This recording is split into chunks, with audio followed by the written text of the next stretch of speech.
이번에 위기의 KBS라는 주제로 발표를 맡게 된 방송평론가 기획 2분반 3조 조장을 맡은 허영성입니다. 반갑습니다. 우선 저희는 과거로 좀 돌아가 볼 필요가 있습니다. 저희가 다 같이 이제 각자 원하는 방송사를 선택을 할 때 저희가 두 번째 순서로 정했었는데 다른 조들이 다 KBS를 정하지 않는 것을 보고 굉장히 안도를 했었습니다. 저희는 우선적으로 KBS라는 프로그램을 가장 먼저 선택을 했었고, 그 이유는 저희가 다큐 프로그램을 만들었을 때 저희가 만드는 프로그램이 KBS의 신뢰도를 바탕으로 그 프로그램을 좀 더 신뢰도 있게 사람들에게 전달할 수 있을 수 있겠다라고 생각했기 때문입니다. 하지만 저희의 제목과 같이 KBS에는 위기가 찾아왔고, 지금 저희는 그 위기를 해결하고자 저희의 프로그램을 여러분들께 전달하고자 합니다. 저희의 목차입니다.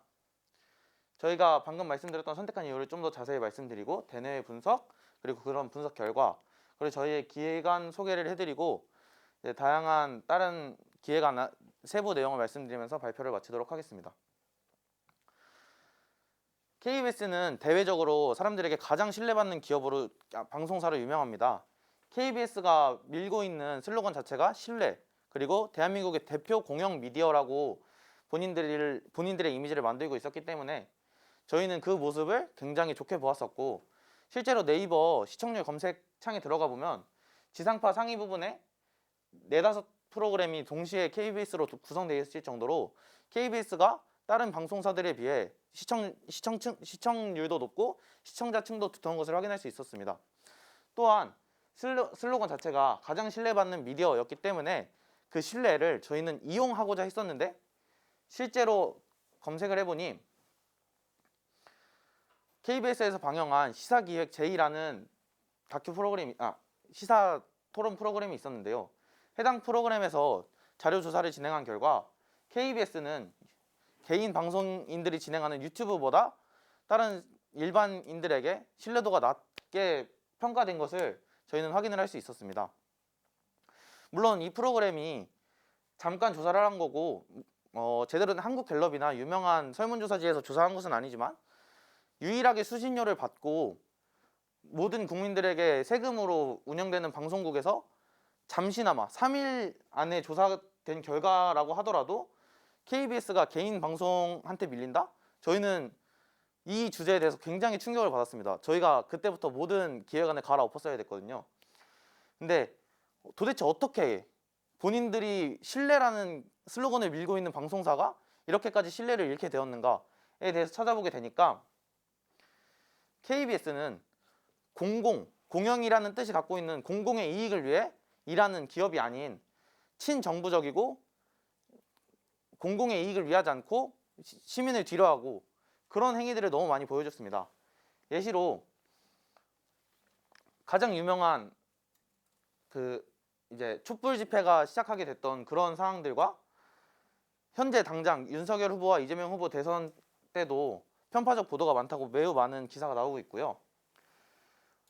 노무현 정부 때도, 그 이후에 이명박 정부 때도 KBS는 어느 정부를 가리지 않고 여당, 친정부적인 흐름을 보여줬었습니다.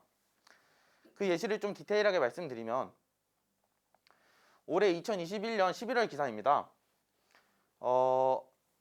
이재명 후보와 윤석열 후보의 내용을 분석한 결과인데요. 이수 편향 13건, 수러 및 영어 편향 1건, 교묘한 쟁점 왜곡 4건, 무비판적 정권 시각 1건 등 다양한 시점으로 한쪽으로 편향된 기사들을 많이 보여줬던 것을 확인할 수 있었습니다. 다음은 대외 분석입니다. 여기서 혹시 본인이 집에 가서 TV를 켠다 하시는 분 계신가요? 아무도 손을 못 드실 거예요. 당장 발표하는 저도 집에 가면 TV를 보는 것이 아니라 컴퓨터를 켜고 스마트폰을 켜면서 유튜브를 봅니다.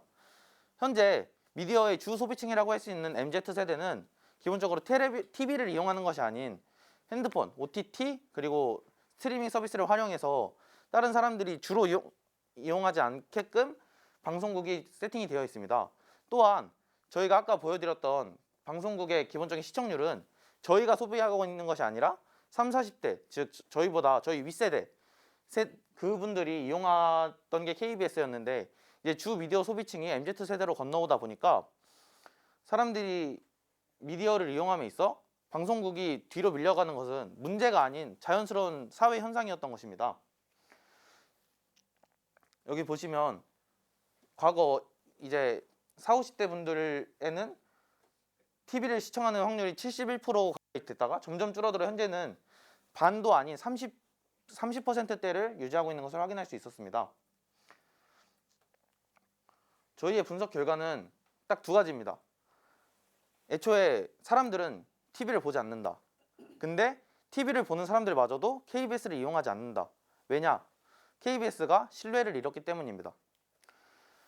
또한 KBS가 신뢰를 잃음과 동시에 KBS가 오히려 차라리 신뢰를 잃더라도 한쪽만 붙었으면 그러면 그 사람들이라도 잡을 수 있었을 텐데 그런 분야를 현재 종합편성 채널이 생긴 이후로 다른 신문사에서 방송을 만들고 같이 언론 활동을 하면서 KBS가 하지 못한 행동들을 편향적으로 보도하는 한이 있더라도 본인들이 원하는 소비자층을 잡았었는데 KBS는 그것도 하지 못하고 친정부적인 여당 친화적인 언론만을 보여줬기 때문에 오히려 더 많은 신뢰를 잃었다고 생각을 하고 있습니다.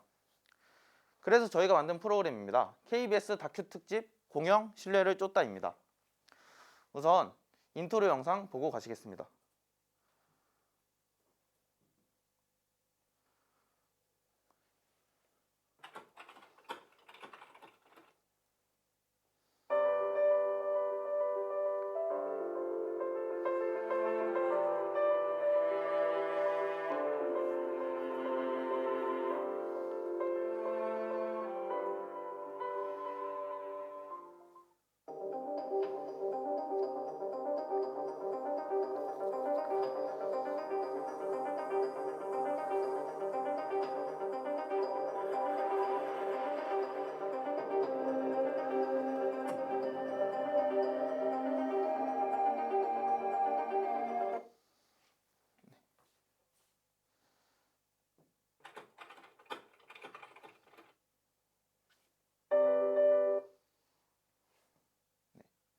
감사합니다. 저희가 인트로를 만들면서 가장 노력하려고 했던 것이 최대한 저희가 담고 싶은 내용을 인트로에 다 담고 싶었습니다. 물론 저희가 실제로 1시간짜리 방송을 구성함에 있어서 이렇게 짧은 영상이 나오진 않겠지만 저희는 최대한 서론에 많은 내용을 담고 싶습니다. 왜냐하면 저희가 방송하고 싶은 날짜가 12월 31일 연말 오후 10시이기 때문입니다. 정확히 이 시간에 편성을 하게 된 계기는 좀 이따 다시 편성 기획 때 말씀드리도록 하겠습니다. 우선 서론입니다. 저희는 KBS가 가지고 있는 가장 큰 특성, 공영 미디어라는 그 내용을 시청자들에게 전달하고 싶습니다. 유일하게 수신료를 받고 본인들도 5대 슬로건에 신뢰라는 글자를 첫 번째 줄에 내걸 만큼 신뢰를 중요시하는 KBS임에도 불구하고 현재 그런 행동을 보여주지 못했다. 왜냐? 친정부적인 성향을 보여줬기 때문이다라고 최대한 함축시켜서 우리가 잘못했다는 뉘앙스가 아닌 우리가 지금까지 어떻게 해왔다라는 뉘앙스를 서론에 담음으로써 이제 사람들이 잠깐 인트로만 보더라도 KBS가 이런 방송을 하려고 하는구나 라는 뉘앙스를 서론에 담고 싶었습니다.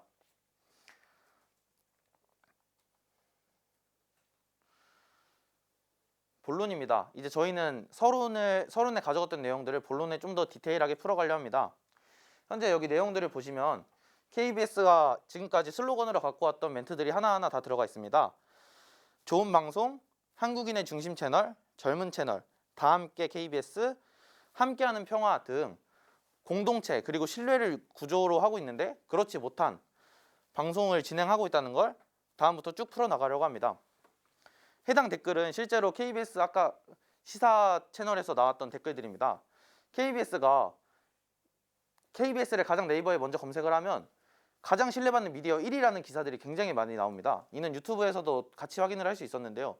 거기에 대한 댓글 반응들이 신뢰도는 뒤에서 1위 아니냐? 무수 신뢰도 1위, 친정부 성향이 어느 때보다 가까운, 신뢰도 1위에서 빵 터짐, 적어도 정치부 보도 쪽은 아니지 라는 얘기와 함께 모두 다 말도 안 되는 소리 하지 마라 라는 얘기를 가지고 있었습니다. 또한 KBS에서 직접 본인들의 신뢰도를 평가하기 위해 KBS 미디어 신뢰도 조사를 진행함에 있어서 그 세부 내용에서도 신뢰도가 높다고 평가받고 있지만 사람들이 그 부분을 믿지 못하는 것은 전적으로 KBS가 책임져야 할 부분이라고 생각을 하고 있습니다.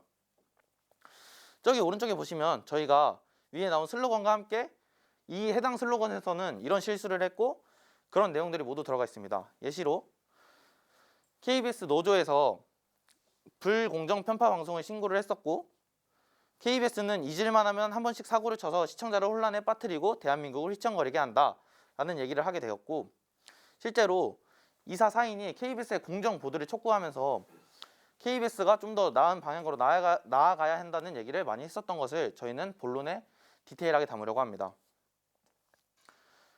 결론입니다.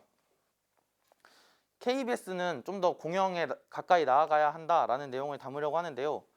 이게 여러분들도 아시다시피 똑같은 얘기를 반복하면 사람들은 질리기 마련입니다. KBS는 사실 지금까지 수많은 실수를 저질러 왔고 그 실수는 여러 번 사과를 했기 때문에 KBS는 우리들은 사과했으면 됐지 라는 인식을 가지고 있을 수도 있습니다. 하지만 저희가 지금 이 프로그램을 기획하고 편성을 했다는 것은 우리가 당신들에게 지금까지 똑같은 사과를 하고 싶은 것이 아니라 우리는 지금 우리가 새로운 마음으로 나아가고 싶다라는 걸 전달하고 싶었기 때문에 죄송합니다, 사죄 드립니다 라는 내용이 아니라 지금까지 저희는 이런 실수를 했었고 이런 잘못을 저질렀다. 이게 왜 잘못인지 도대체 왜 이렇게 했었는지에 대한 세부 내용을 담으면서 사람들에게 좀 더 진솔되게 그냥 사과만 하고 끝나는 것이 아니라 이런 행동을 다시는 하지 않겠다라는 내용을 간접적으로 전달하고 싶었습니다. 다음은 편성 날짜입니다. 아까 말씀드렸다시피 저희는 12월 31일 오후 10시라는 시간대를 활용을 했습니다. 사실 이 시간대가 굉장히 불리한 시간대인 게 뭐냐면 KBS2에서는 연예대상을 하고 MBC는 가요대제전, SBS도 연예대상을 합니다. 하지만 저희가 이 시간대를 굳이 선택한 이유는 뭐냐면 이때가 KBS의 개국이었기 때문입니다. 또한 KBS가 전통적으로 KBS 영상 아카이브라는 프로그램을 직접 방영함으로써 1년간 미디어에서 어떤 일이 일어났는지에 대해서 소개하는 프로그램이 있는데요. 저희는 그 전통을 깨므로써 우선 우리가 얼마나 이 프로그램을 여러분들에게 전달함으로써 하고 싶은 내용이 무엇인지 우리는 전통을 깨고 여러분들에게 전달하고자 한다라는 얘기를 넣고 싶었고 그로 인해 저희가 담고 있는 영상의 방향성이 좀 더 진솔하게 시청자들에게 다가갔으면 하는 바람이었습니다. 예산입니다. 이것은 이제 인터넷에서 직접 KBS 외주 제작과 KBS 내부 제작 예산을 비교를 했을 때 외주 제작 최대 가격이 1억 5천까지 나오더라고요. 근데 저희가 어떻게 보면 KBS가 스스로 저질러온 과오를 직접 밝히면서 하는 프로그램이기 때문에 외주를 맡기는 것보단 아카이브 영상들을 활용하여 영상 제작에 좀 더 힘을 쏟기로 했고 그렇기 때문에 KBS 내부 제작인 예산을 찾아서 그 세부 내용을 넣었습니다.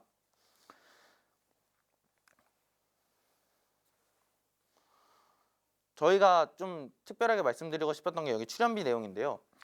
현재 시민들은 아까 말씀드렸다시피 공공연하게 신뢰를 잃었다고 유튜브에서도 반응이 나왔고 실제로 다른 인터넷 뉴스 댓글 반응에서도 많이 나왔는데 이 부분을 실제로 KBS가 존재하는 여의도 쪽 부근에 가서 시민들에게 인터뷰를 함으로써 어떻게 신뢰를 잃게 되었는지 혹은 만약 KBS가 신뢰를 가지고 있다고 답변을 하신다면 어째서 신뢰를 갖고 있다고 답변을 하셨는지에 대한 인터뷰를 진행하는 금액을 따로 추가를 하려고 합니다.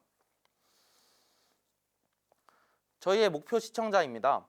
저희는 다큐 프로그램의 특성상 즐거움을 추구할 수 없었고 12월 30일이라는 의미 있는 시간을 선택한 특성상 큰 홍보를 할 수도 없었습니다. 왜 그러냐면 홍보를 했을 때 들어가는 비용보다 결국 사람들은 어떻게든 그 시간에 TV를 본다 하면 가요대제전 볼 것이고 방송 대상 볼 건데 저희가 그럼에도 이 시간대를 활용한 이유는 그래도 이 방송을 한 번이라도 찾아보신 분들이 KBS가 현재 신뢰를 잃은 상태임에도 불구하고 저희 방송을 찾아주신 것이고 그렇기 때문에 좀 더 진솔된 마음으로 그분에게 한 분 한 분 다가가고자 목표 시청자를 KBS에게 신뢰를 잃은 그렇기 때문에 TV를 사용하지 않은 사람들로 선택을 해서 그 사람들에게 좀 더 집중적으로 다가가고자 합니다.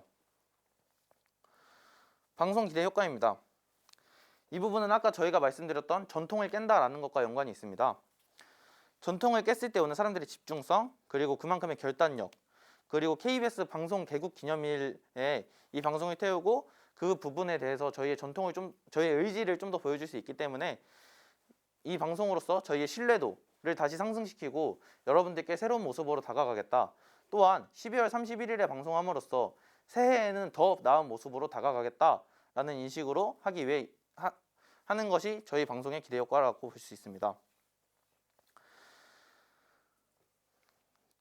아까 말씀드렸습니다. 저희 방송은 홍보도 많이 할 수 없고 편성도 시간이 어떻게 보면 굉장히 라이벌이 너무 쟁쟁한 경쟁사 분석을 했음에도 불구하고 저희는 이 시간대를 선택했습니다. 저희는 모든 사람이 이 방송을 볼 것이라 생각하지 않습니다. 그저 KBS가 신뢰가 없고 그렇기 때문에 난 TV를 보지 않을 거야. KBS마저 이렇게 됐는데 어떻게 TV를 믿을 수 있지?